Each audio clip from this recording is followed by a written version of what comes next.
as deusas, né? Que tem uma professora, né? Que ela está fazendo alguns vídeos aí sobre as deusas de Israel. Eu já falei aqui sobre a Xerá, sobre a Nath.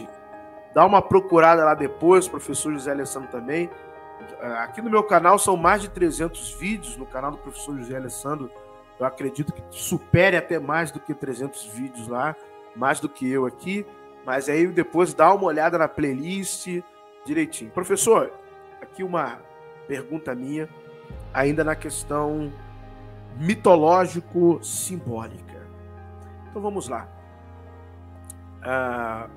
Um exemplo aqui, eu estou lendo uma obra de um professor americano, é Marcos alguma coisa, lá não está aqui agora, que ele é uma obra acadêmica, um livro publicado, em que ele traça alguns paralelos entre ditos de Jesus e ditos de Siddhartha Gautama. Nós temos esses dois personagens. A gente não tem quase nenhuma evidência histórica também que o Siddhartha Gautama existiu, da maneira como os escritos budistas colocam. Mas o que pesa a favor do Siddhartha, apesar de não termos muitas questões arqueológicas comprovando a sua vida, é que o seu tempo de atuação foi de aproximadamente 50 anos, enquanto que o tempo de atuação de Jesus dos Evangelhos foi aproximadamente 3 anos, alguns especialistas vão colocar 3 anos e meio. Então, um exemplo que nós temos ali, falando, é a questão, por exemplo, dos discípulos, né? Buda, o Siddhartha Gautama, melhor dizendo, que Buda foram mais de um, segundo a tradição indiana. O Siddhartha Gautama, por exemplo, ele teve 12 discípulos, 11 conhecidos e um oculto. Estou falando já de literatura mesmo budista. O Jesus teve 12 discípulos. Tem aquele documentário esquisito, Zeitgeist lá, que não fala de fonte nenhuma, mas, por exemplo, Horus não teve 12 discípulos, isso é balela.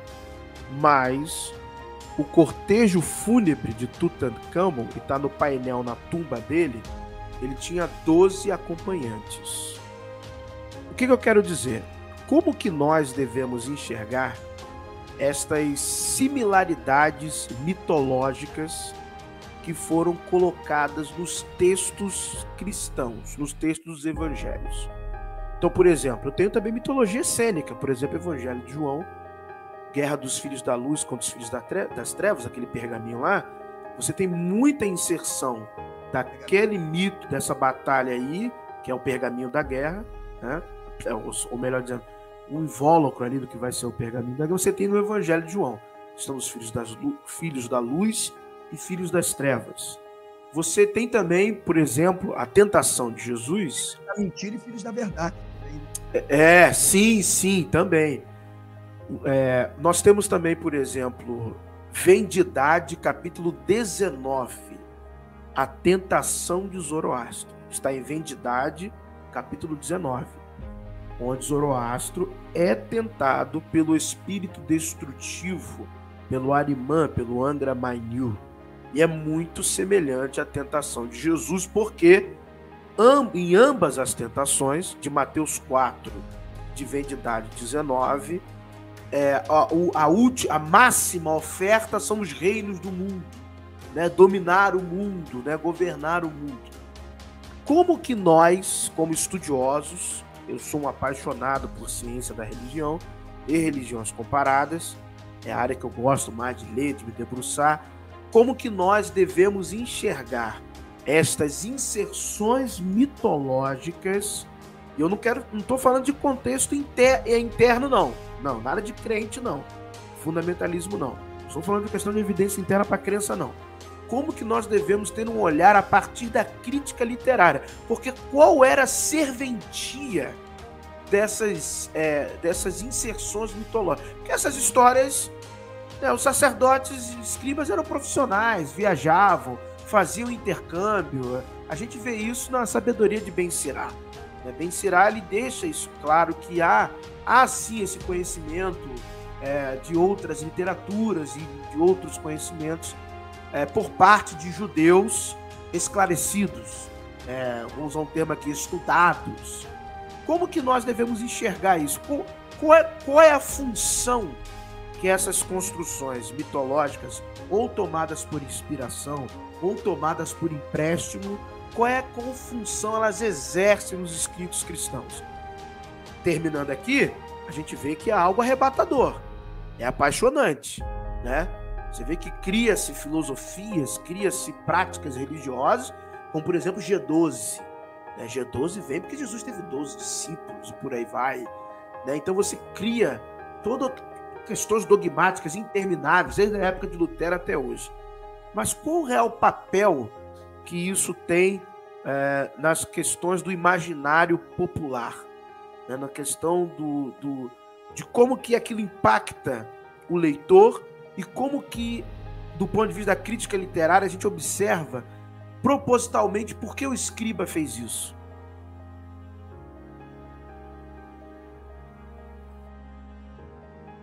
Muito bem. Primeiro, já ficou muito claro para todos nós que Jesus, apesar de estar dentro de seu ambiente, no sentido da metodologia, né, da proposta de uma análise antropológica, cultural, e partindo ainda dos arranjos que sobre ele foram sendo feitos, ele vai sendo moldado sob muitas perspectivas. Isso é inegável. Você já deixou claro anteriormente sobre os zoroastrismos. Nós tivemos aqui, eu falei sobre a historicização profética que fazem para dizer que ele é cumprimento de profecias, ao ponto de cometerem um gafe sobre Jesus nascendo de uma virgem.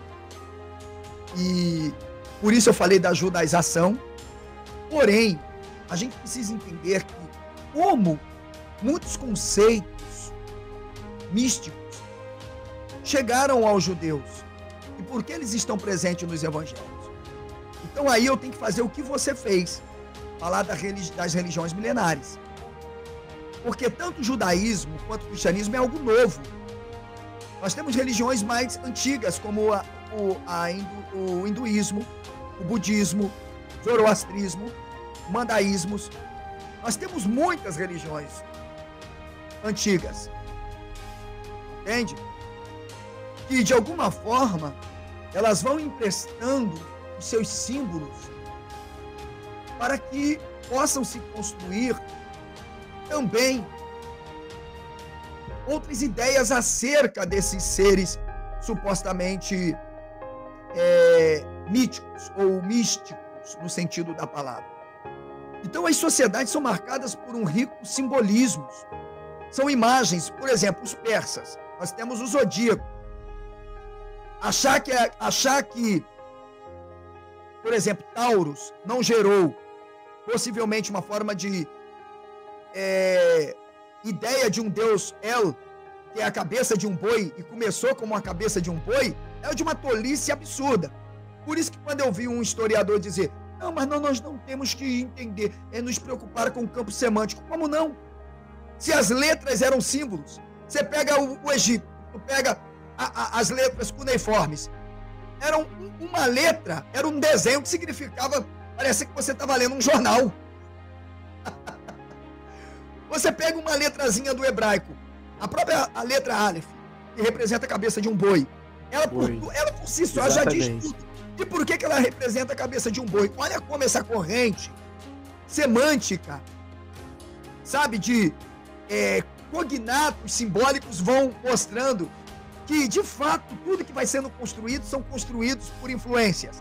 Então não se pode negar que os mitos são resultados de diferentes visões que cada sociedade, cada civilização tinha. Você chega ali, os judeus tomam a ideia de ouro e transformam, então, o deus El, que agora é o deus do panteão. E, consequentemente, só vai ser cultuado como símbolo de um touro porque ele é resultado de uma compreensão de um touro. Não poderia ser cultuado de outra forma. Então, a gente vai tendo essas influências. O Jesus do Novo Testamento, ele aparece sob diferentes momentos e cenas que nos mostram essa influência. Por exemplo, você já leu, com certeza já leu porque é sua área, o mito de Tétis, o oráculo de Tétis. Se alguém disser para mim que ali não tem o nascimento de Jesus numa configuração, ou melhor, perdoe-me, se o nascimento de Jesus não for o nascimento de Tétis, por quê? Eu parto do critério principal da metodologia da religião comparada, que é o quê? A dissimilaridade. O que é a dissimilaridade? Aquilo que é incomum, aquilo que é constrangedor, não elimina a similaridade composta, que dá a verossimilhança de que se tem ali uma representação. Então, eu condeno o critério da dissimilaridade usado pelos historiadores para defenderem pequenas diferenças de ações ou falas de Jesus por causa de tradições. Desculpe, vocês fizeram pseudagem. Vou abrir aqui, professor Carlos, para mostrar e consolidar o que você está falando. Eu preparei aqui um presente, não poderíamos deixar de oferecer isso. Olha aqui, vou pegar aqui Plutarco de Queroneia, Vidas Paralelas. Ok? Mas eu quero que você abra aí em Mateus, Lucas, o nascimento virginal de Jesus. Xiii! Será que o nascimento virginal de Jesus? São duas versões. Uma versão a lá judeu e a outra versão a lá Roma. Uma você escolhe o nascimento de Jesus na perspectiva dos flavianos e outra você escolhe na percepção dos helenos, que estão a serviço de Roma. Olha isso aqui. Vou começar aqui em cima. Ok? Começando aqui, ó. O nascimento que deveria culminar para se combater a injustiça, a crueldade extrema, teria presenciado em casa uma visão fantástica de... Ó, ok? Tarquésio vai ter uma visão fantástica, de fato. Ergueu-se no interior da residência um falo, e aí permaneceu erecto durante vários dias. Ora, havia a Etrúria um oráculo de Tétis, o qual deu a Tarquésio, ok? A Tarquésio, a indicação de que uma virgem se deveria unir àquele espectro. Eis que a virgem conceberá e dará à luz um filho, o seu nome será chamado Emanuel. Isso não tem nada a ver, absolutamente, ok, com Jesus, mas tem a ver com uma ideia de um agente que o próprio povo de Israel assimila. Porque eles sabem que tem a ideia de um intervencionismo, de um mito salvador, que tem que vir com essa característica. Negar isso é tonteria. É ter muita titica de galinha na cabeça e querer fazer ideologização de massa. Olha aqui, continuando, deveria se unir, pois dela iria nascer uma criança muito ilustre. Sabe de nada, inocente. Que se distinguiria pelo valor, fortuna e força. Aqui, gente, fortuna, ok, é um termo mais filosófico utilizado. Não pense fortuna como dinheiro, não, tá? Força. Ok? Valor. Ora, Tarquésio falou do oráculo a uma das filhas e ordenou-lhe que unisse ao falo. Ela, porém, se considerou indigna. Quem é que se considera indigna de conceber e dar à luz um filho, professor Carlos? Quem? Que ao receber uma mensagem, né, de um anjo, né, de um oráculo, tá aí, diz, és tu bendito. Bendito é o fruto do seu ventre, porque tu darás à luz a um filho. Olha, e o que será nascido de ti não é humano, é espiritual. Eis que você conceberá e dará à luz um filho. E ele será o quê? Ele será o quê? Ele será salvador, ilustre, poderoso, etc, etc. Mas vamos continuar a narrativa. Porque E é curioso, professor, porque o mito do nascimento virginal também havia no Egito, no mito mais próximo do século III, que é relatado até no Panarião de Epifânio de Salamina, da Virgem Coré, ou Core.